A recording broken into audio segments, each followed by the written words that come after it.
세 번째 시간입니다. 그래서 오늘은 빌립보서 1장 19절에서 30절까지 이제 보겠는데요. 주제가 죽음과 삶을 뛰어넘은 믿음이라는 주제로 말씀을 보겠습니다. 그래서 지난주에 빌립보서 1장 18절까지 보았는데요. 그 앞서서 내용 속에서 사도 바울이 얼마나 그 빌립보 성도들을 염려하고 있는지, 그들을 생각하고 있는지를 그 사도 바울의 고백 속에서 우리가 잘 느껴지고 있습니다. 특별히 이제 빌립보 교인들은 바울이 옥중 생활을 하고 있는 것에 대해서 굉장히 염려를 많이 하고 있었습니다. 그렇지만은 바울은 오히려 그의 고백을 통해서 지난주 그 본문 속에서 너희들이 오히려 걱정하지 마라. 나는 기쁨 가운데 있다.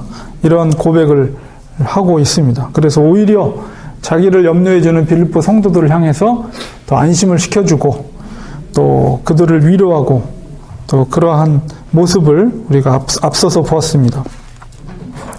오늘 본문 속으로 들어가면 1장 18절에 계속해서 그런 그 사도 바울의 마음이 담겨져 있는 내용이 계속 이어지는데요.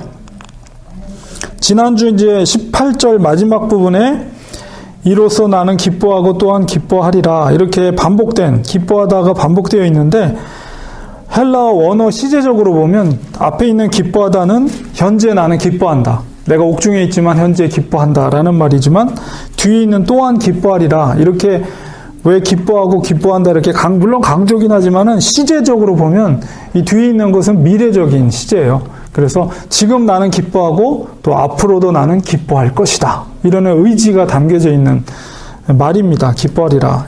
이것은. 그래서 계속해서 나는 이런 형편에 있을지라도 나는 앞으로도 계속해서 나는 기뻐할 것이다. 이런 이야기를 18절에서 마지막 부분에 그렇게 반복해서 한 것이고요. 19절로 넘어가서 이것이 너희의 간구와 예수 그리스도의 성령의 도우심으로 나를 구원에 이르게 할 줄 아는 거로 이렇게 사도 바울이 표현하였는데 여기서 말하는 이것이라는 것은 뭐냐면 지금 잡혀서 감옥에서 갇혀 있어요. 그런데 그 감옥에 있는 사도 바울이 느끼는 심정은 자기가 죽을 수도 있다는 그런 느낌을 받고 있는 거예요. 그래서 이것이라는 것은 내가 지금 감옥에서 혹시라도 혹연히 사형을 당하거나 아니면 하나님의 은혜로 다시 옥에서 풀려나서 자유한 몸이 되거나 둘 중 안에 하나. 이것이 그런 아주 이 두 가지의 경우의 생각을 사도 바울이 하고 있는 거예요. 그래서 앞으로 미래에 일어날 이 두 가지의 가능성을 사도 바울이 면밀하게 제고하고 있는 것이죠. 그러니까 두 가지가 다 포함된 거예요. 내가 죽거나 아니면 내가 자유한 몸이 되거나 이것이 너희의 간구와 예수 그리스도의 성령의 도우심으로 나를 구원에 이르게 할 줄 아는 거로 이렇게 표현됐어요. 그러니까 내가 죽어도 이것이 하나님께서 나를 구원에 이르게 하시는 거다. 그리고 내가 살아서 옥중에서 자유함의 몸이 되어도 하나님께서 나를 구원케 하는 것이다. 라는 사도 바울의 생각이 담겨져 있는 것입니다. 어느 경우라도 바울은 하나님이 그에게 좋은 결과를 주실 것이다 라는 믿음이 담겨져 있는 것이죠.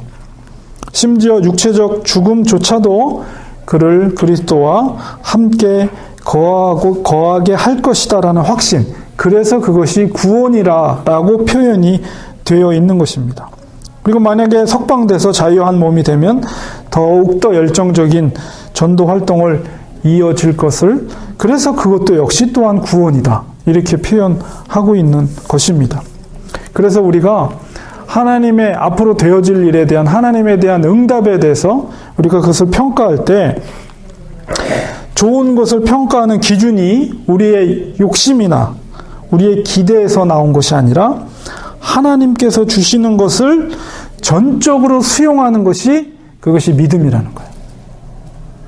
그렇기 때문에 어떤 결과를 주어지더라도 그 사람은, 그런 믿음을 가진 성도는 만족하고 기뻐하는 거예요.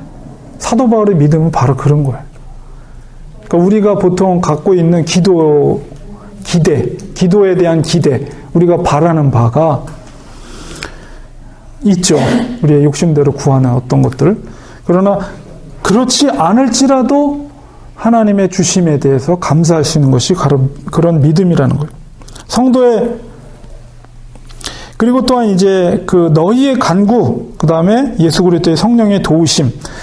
내가 그렇게 구원되는 것은, 죽든지 살든지 내가 그렇게 구원되는 것은 바로 너희라는 것은 빌립보 성도들의 기도죠. 그리고 또한 성령 하나님의 도우심. 이 두 가지가 큰 역할을 한다라는 사도 바울의 고백이 담겨져 있는 거예요. 그래서 성도의 삶은 하나님 앞에서 혼자 고군분투하는 것이 아니다라는 것을 우리 말씀 속에서 볼 수가 있습니다. 특히 어려움에 처했을 때 사도 바울은 혼자 감옥에 남겨져 있는 것이 아니라 성도들의 기도는 바로 다른 사람의 믿음과 결심, 각오를 강하게 하고 또 흔들리지 않는 용기를 불어넣는 강력한 원군이 된다는 것입니다. 우리가 교회라는 공동체가 바로 이런 거예요. 그래서 우리가 연약한 성도들을 위해서 우리가 기도하고, 특별히 이제 옥에 갇힌 이 바울의 형편처럼 그렇게 힘겨워하는 성도들이 있을 때 성도들이 한 마음으로 하나님 앞에 기도하는 것이 바로 그를 구원케 이루는 굉장한 능력이 된다는 거예요. 그것은 성령의 능력과 함께 동등한 힘이 되는 거예요. 그게 그 사람에겐. 그러니까 우리가 같이 기도하는 것, 같이 중보하는 것이 얼마나 성경적으로도 사도 바울의 표현 속에서 그게 능력 있는 기도인가. 물론 우리가 혼자서 할 수 있죠. 늘 기도해야 되겠죠. 그러나 우리가 모였을 때 우리 이렇게 같이 기도하는 것이 굉장히 큰 힘이 된다는 것을 우리 사도 바울의 고백 속에서 우리가 깨달을 수가 있습니다. 1장 20절에 보면 나의 간절한 기대와 소망을 따라 아무 일에든지 부끄러워하지 아니하고 지금도 전과 같이 온전히 담대하여 살든지 죽든지 내 몸에서 그리스도가 존귀하게 되게 하려 하나니. 바울은 죽음에 이르든지 혹은 삶에 이르든지, 아까 두 가지 옵션이 있다고 그랬죠. 하나님 앞으로 미래될 것이.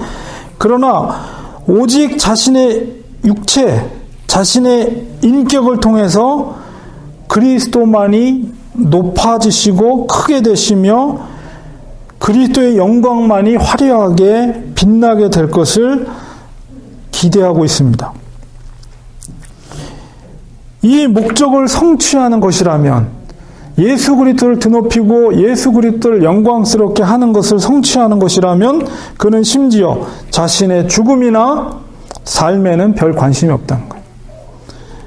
바로 바울의 이 삶의 목적, 우리가 왜 사냐? 우리가 보통 왜 사세요? 당신의 삶의 목적이 무엇입니까? 라고 했을 때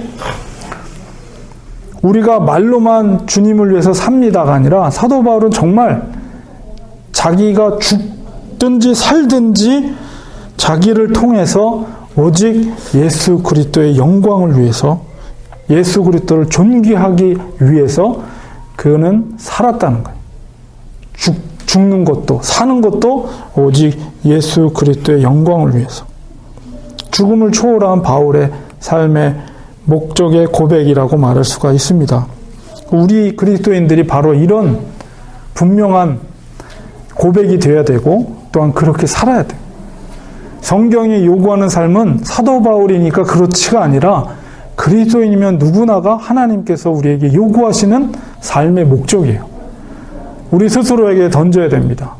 왜 삽니까? 당신의 인생의 목적은 무엇입니까?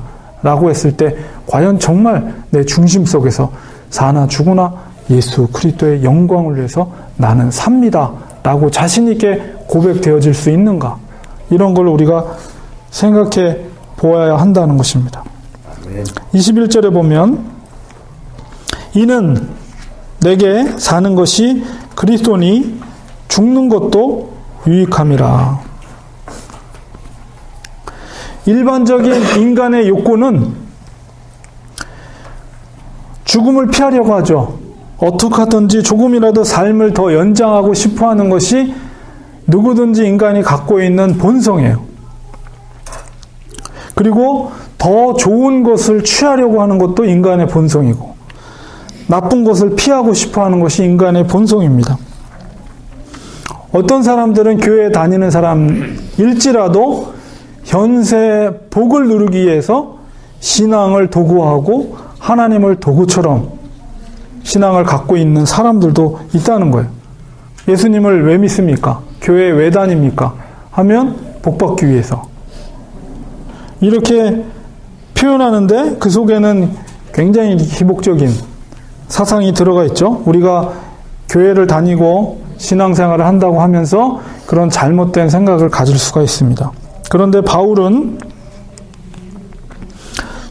죽음도, 내가 죽어지는 것도 신앙을 지키기 위해서, 예수 그리스도를 위해서 내가 죽어지는 것도 유익합니다. 이렇게 고백되고 있어요. 이것은 말만의 고백이 아닙니다.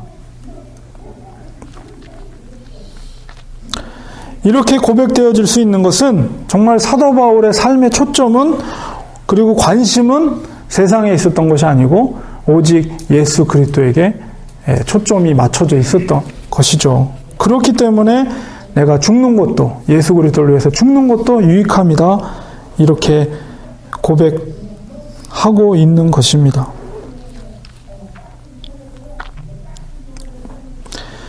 그의 기쁨이라는 것은, 사도 바울의 기쁨이라는 것은 정말 놀라운 거죠.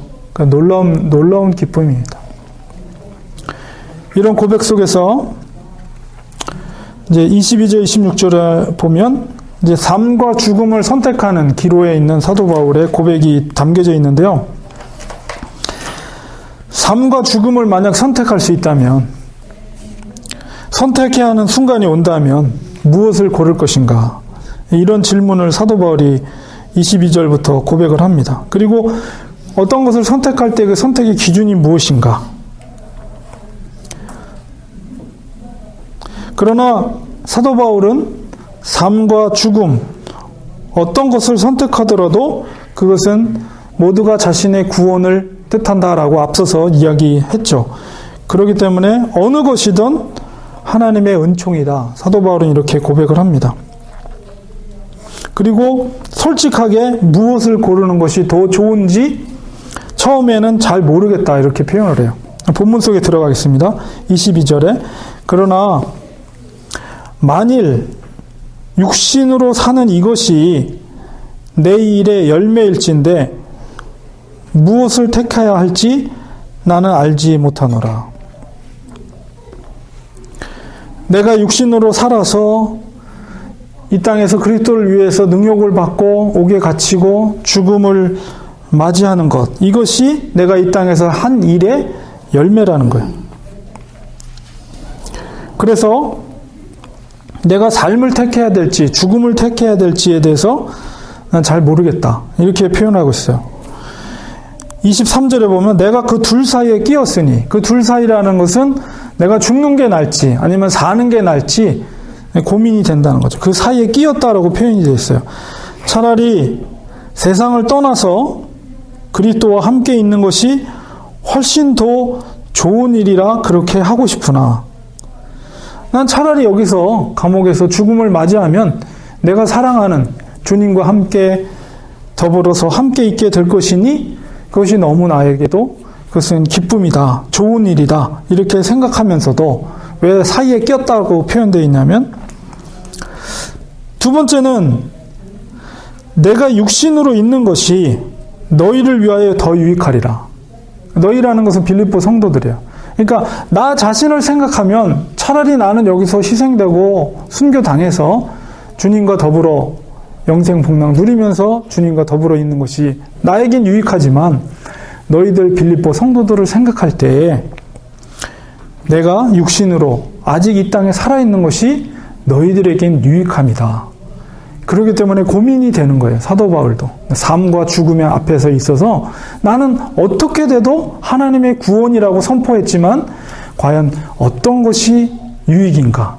사이에서 나는 끼어있다. 둘 사이에 끼어있다. 이렇게 표현하고 있죠. 자신의 유익을 고를 것인가? 자신의 유익이라는 것은 자기가 희생되고 죽는 거예요.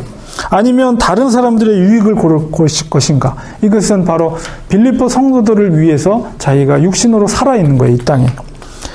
그래서 빌립보 교인들을 위해서 결국은 그들에게 유익이 되는 길을 선택하겠다라고 고백을 합니다. 이게 이제 목자의 마음이죠. 자기는 죽어도 상관이 없지만 성도들을 생각할 때 그들에겐 자기가 필요한 거예요, 아직까지는. 그래서 그 성도들을 생각할 때 내가 지금 죽어서는 안 되고 너희들을 위해서 살아있기를 원한다. 이렇게 표현하는 거죠. 25절을 보면 내가 살 것과 너희 믿음의 진보와 기쁨을 위하여, 목적이 이거예요. 너희 무리와 함께 거할 이것을, 거한다는 것은 산다는 거예요. 육신적으로 산다. 이것을 확실히 아노니. 여기서 자기가 살고자 하는 것은 어떤 삶에 대한 희망, 생명에 대한 애착이 있어서가 아니에요. 자기는 그리스도를 위해서 죽어도 나는 만족하고 살아도 만족한다. 다만 성도들을 생각할 때 그들에 대한 믿음에 대한 더 큰 기쁨을 주기 위한 목적 의식에서 자기가 살아야 한다라고 고백을 하는 것이죠. 26절에 내가 다시 너희와 같이 있으므로, 이것은 내가 풀려나서 내 육신의 생명이 있는 몸으로 너희와 같이 있으므로 그리스도 예수 안에서 너희 자랑이 나로 말미암아 풍성하게 하려 함이라. 그들의 믿음을 새롭게 하고 기쁨을 줄 뿐만 아니라 너희 자랑이 풍성하게 하려 함이라 라는 말은 지금 빌립보 교인들이 옥에같이 있는 바울을 향해서 정말 간절히 다시 놓이기를 간절히 기도하고 있는 거예요. 그래서 만약에 사도 바울이 풀려나서 그들에게 기쁨으로 만남을 갖게 된다면 그들의 그 성도들의 기도에 응답인 거죠. 그러니까 그 교회에 있어서는 큰 유익이 되는 거죠. 하나님 앞에 간절히 기도한 성도들의 응답을 하나님께서 이루시고 거기 때문에 그들에게는 자랑이 되는 거예요. 기도의 응답으로 말미암아 자랑이 되고 그것은 하나님께서 응답하신 강한 표적이 되는 거고 교회의 역사가 되는 거죠. 그리고 교회에 하나님의 살아계심의 증거가 되는 것. 그래서 그런 표현을 26절의 표현을 사도 바울이 하고 있는 것입니다. 너희 자랑이 나로 말미암아 풍성하게 하려 함이라. 그리고 이제 27절부터 약간 이제 그 말의 어투가 바뀝니다. 빌립보 교회에 이 편지를 쓴 큰 목적은 물론 자신의 기쁨과 또 연보를 전달해 준 것에 대한 기쁨을 전달하는 것도 있지만은 또한 자신의 충고로 해결해야 할 문제가 빌립보 교회에 있었던 거예요. 빌립보 교회에 바람직하지 못한 다툼이 있었고, 그 다음에 또한 교회를 대적하는 그런 세력들이 있었고, 그렇기 때문에 교인들 속에는 두려움이 있겠죠. 교회를 대적한다는 것은 성도들에게 핍박을 주는 세력이 있다는 것 때문에 성도들이 두려움이 있었고 고난 가운데 있는 상황이었다는 것이죠. 교회가. 그렇기 때문에 사도 바울은 이제 감사의 마음, 자기의 마음을 표현하면서 이제 그 교회가 갖고 있는 문제점을 이제 어떻게 극복할 것인가에 대한 그런 대안들을 이제 27절부터 제시하고 있습니다. 27절에 보면 오직 너희는 그리스도의 복음에 합당하게 생활하라. 이거예요. 가장 강력하게 이제 어투를 바꿔서 그들에게 권면하는 말씀은 그리스도의 복음에 합당하게 생활하라는 거예요. 복음에 어울리는 삶을 살라는 거예요. 복음이 뭡니까? 예수 그리스도께서 이 땅에, 하나님이신 예수 그리스도께서 육신의 몸을 이 땅에 오심으로 겸손해지고 하나님의 사랑의 확증이 되신 사건이잖아요. 그런 복음과 복음의 능력, 은혜를 받은 자로서 그 은혜를 받은 자로서의 합당한 삶을 너희들이 살아가라는 거예요. 그러니까 그 힘은 예수 그리스도를 통해서 부어지는 거죠. 그리스도의 능력은 어디서 오느냐? 바로 십자가에서 오고 복음에서 오는 거예요. 그 복음의 능력을 의지하면서 너희들이 흔들림 없이 살아가라는 거예요. 가장 강력하게 사도 바울이 요청하고 있어요. 이는 내가 너희에게 가보나 떠나 있으나 너희가 한 마음으로 서서 한 뜻으로 복음의 신앙을 위하여 협력하는 것과, 이제 28절 중간에 듣고자 함이라 제가 빨간 글씨로 했는데요. 두 가지를 듣고자 한다. 이게 목적. 너희들이 그리스도의 복음에 합당한 생활을 할 때 내가 너희들로부터 두 가지를 듣기를 원한다.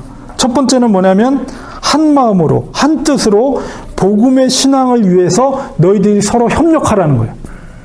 이런 소리를 내가 듣기를 원한다는 거예요. 두 번째는 뭐냐면 무슨 일이든지 제가 번호를 매겼죠. 1번, 2번. 그래서 대적하는 자들 때문에 두려워하지 않은 일. 너희들이 지금 교회를 핍박하는 그런 자들이 있는데 그것에 대해서 너희가 복음의 능력으로, 복음으로 생활함으로 그것을 두려워하지 말라. 예수 그리스도께서는 죽음의 권세를 이기신 분이다. 그러면 복음에 합당한 생활을 할 때 아무리 교회를 핍박하고 그 로마 정부가 너희들을 힘들게 하더라도 그것을 극복하라. 두려워하지 않는다는 말을 내가 듣기를 원한다. 첫 번째는 한 마음과 한 뜻으로 복음의 신앙을 위해서 협력하라는 거예요. 지금 이제 빌립보 교회 문제를 여기서 이제 역으로 우리가 짐작할 수가 있는 거죠. 교회 안에 불협화음들이 있었던 거예요. 한 마음이 아닌 그런 일들이. 그렇기 때문에 그거를 복음의 신앙을 위해서 너희들이 협력해라. 복음의 신앙은 또 다시 말해서 그리스도의 몸으로서의 교회. 너희들은 교회는 그리스도의 몸이다. 그러므로 당연히 하나가 되고 협력을 해야 머리 대신 그리스도의 뜻을 따라서 하나님의 일을 능력 있게 할 수 있다. 그렇기 때문에 한 마음과 한 뜻으로 너희가 복음의 신앙을 위해서 협력하라는 당부를 하고 있습니다. 그리고 핍박하는 자들에 대해서 두려워하지 말라. 이것이 28절 후반부에 이것은 뭐냐면 핍박받는 것이 그들은 누구냐? 대적하는 자들, 핍박하는 자들에게는 멸망의 증거요. 너희 빌립보 성도들에게는 핍박하는 것이 구원의 증거니 이는 하나님께로부터 난 것이라. 지금 빌립보 교회가 핍박받는 교회예요. 제가 첫 시간에 그 빌립보 지역의 특징에 대해서 제가 말씀을 드렸죠. 그러니까 그 루디아로부터 복음이 처음 이제 들어가게 됐어요. 근데 이미 비즈니스를 하기 때문에 당장은 문제가 안 되지만 이제 그리스도 교인들이 생기게 된단 말이에요. 간수장도 예수 그리스도를 믿게 됐어요. 그럼 그 사람이 온전하게 간수장으로서 역할을 했을까? 저는 의문이 들어요. 아마 그 직으로부터 쫓겨났을지도 몰라요. 예수 그리스도를 믿는 것 때문에.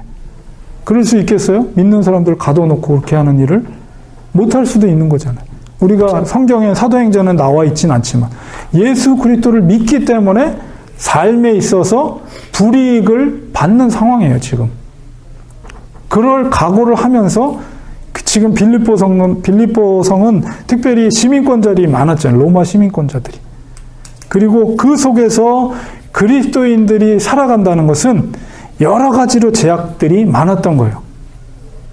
살아가는 데 있어서. 경제적인 활동이라든가 모든 면에 있어서 바로 신앙을 지켜간다는 것은 당장에 나에게 불이익이 들어오는 믿음 때문에 그런 환경 속에서 이 성도들이 지금 믿음을 지켜가고 있는 거예요.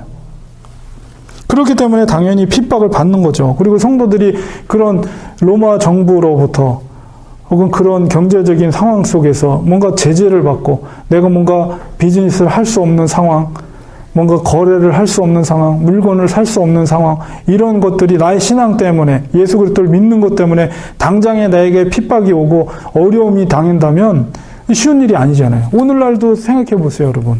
우리가 한 달 이렇게 하루하루 먹고 사는데 만약에 조금이라도 어떤 불이익이 나에게 오게 된다면, 그래서 데미지가 입혀진다. 완전히 내가 수입의 50%가 없어졌다. 그랬을 때 얼마나 힘들겠어요. 하루하루 사는 사람들에게 있어서. 그런 지금 고통을 당하고 있는 거예요. 빌립보 교회 성도들이. 그러나 너희들이 그것으로 두려워하지 말라는 거예요. 오히려 핍박을 하는 자들은 그것 핍박하는 것이 바로 멸망의 증거다.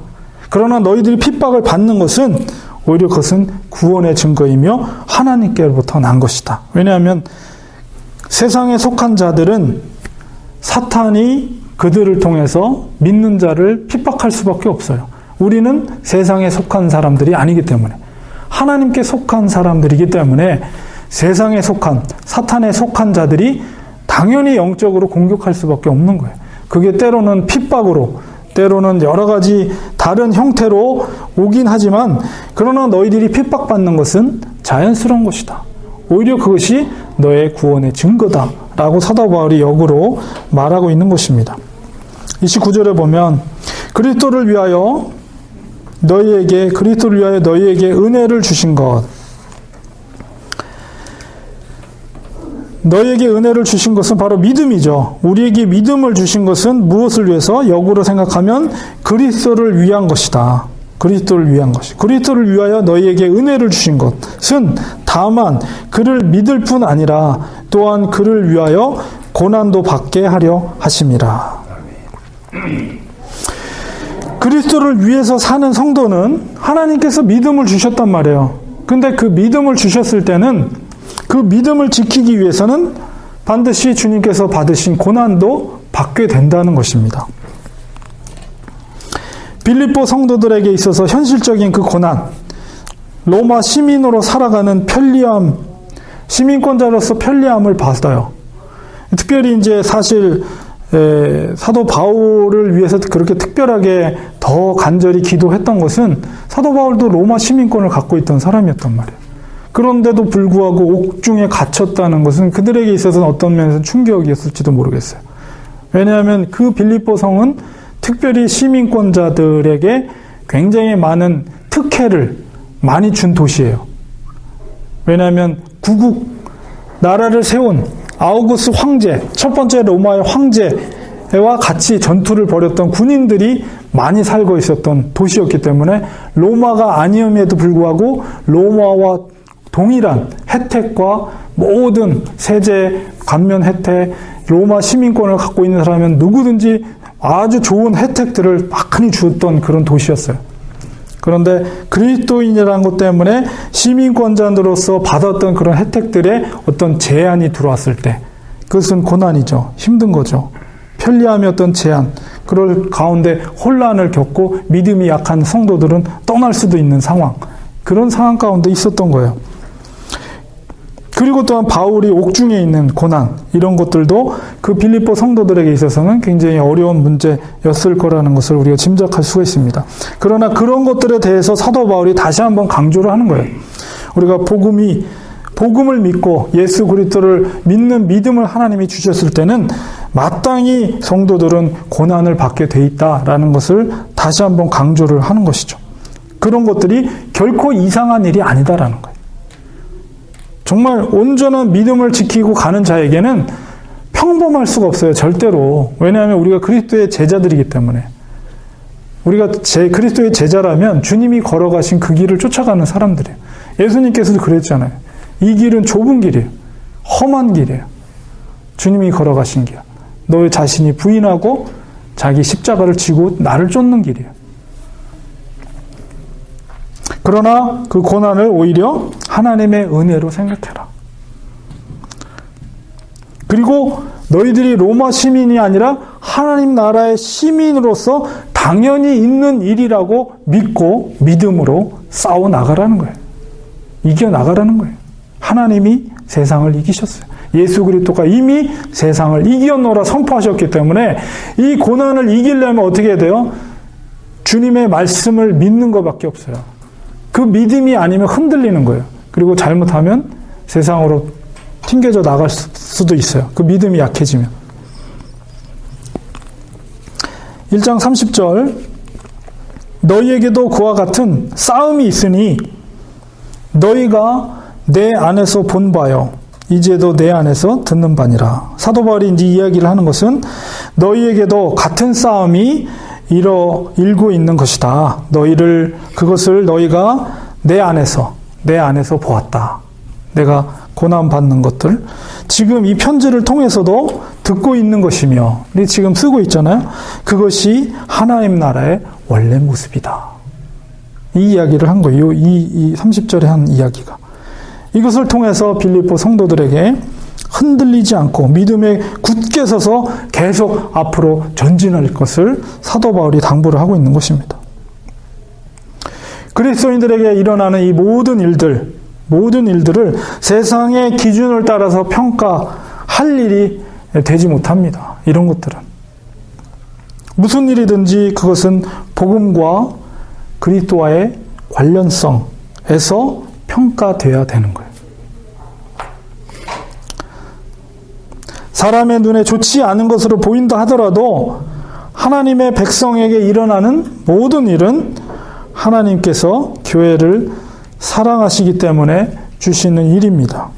바로 이것이 사도 바울의 신앙의 기본적인 입장이었던 거죠.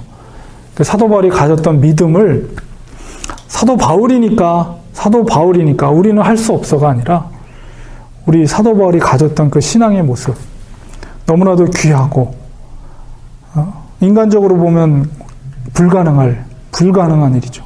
어떻게 살아도 죽어도 주님의 영광을 위해서, 죽는 것이 나에게 유익이다, 그리스도를 위해서라면 이렇게 고백할 수 있겠습니까?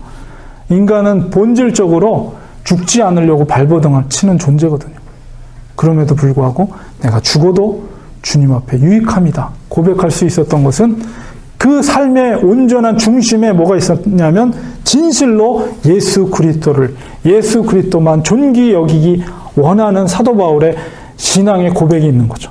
그래서 자기가 가지고 있는 모든 귀한 것들을 배설물로 여기는, 그리고 지난주에 제가 말씀으로 설교 시간에 말씀드린 것처럼 자기 몸에 있는 육체의 가시도 사탄의 그 사자도 나는 주로 인하여 기뻐하고 자랑한다. 이게 얼마나 사탄의 이야기를 들으면 기가 막힐 노릇이죠. 괴롭히려고 몸에 들어갔는데 오히려 그걸 자랑하고 기뻐하고 있다고 고백하니 혀를 두르고 사탄이 아마 도망갈 거예요. 사도 바울 앞에서. 믿음의 능력이에요. 믿음의 능력. 그리스도인들은. 그래서 사도 바울이 마지막에 그렇게 얘기하는 거예요. 너희들은 믿음에 든든히 서서 조금도 흔들림 없이 아무리 로마 정부가 핍박을 하고 하더라도 절대 너의 영혼을 건들 수 없다. 육체를 건드는 자를 두려워하지 말고 영혼을 살리고 죽이는 하나님 아버지를 두려워하라. 하나님을 믿어라. 사도 바울이 당부하고 있는 말씀이 이겁니다. 그래서 오늘은 여기까지 했습니다. 정말 그 사도 바울의 너무나도 놀라운 신앙의 고백을 들었고요. 다음 시간에는 그리스도의 모범과 또 이루어야 할 구원, 아주 굉장히 중요한 말씀이 2장으로 넘어가면 이제 드디어 있습니다. 너희들이 가져야 될 마음이 그리스도의 마음이다 라는 이야기를 사도 바울이 하고 있죠. 그래서 오늘 여기까지 하겠습니다. 기도하겠습니다.